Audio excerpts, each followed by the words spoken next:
Anong ganap sa mundo ng showbiz? Inulan ng maraming komento ang bagong TikTok video ng dating child star na si Zyriel Manabat. Sa nasabing video ay humataw si Zyriel sa pagsayaw ng TikTok dance challenge na Collide X No Untouchable. Suot ng actress ang puting top at shorts. Sa comment section ay maraming netizens ang napareact sa nasabing video ni Zyriel.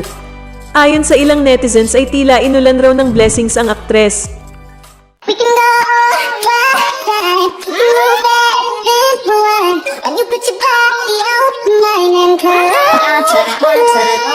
I'm feeling untouchable, untouchable. I'm feeling untouchable, untouchable. I'm feeling untouchable, untouchable. I'm feeling hey.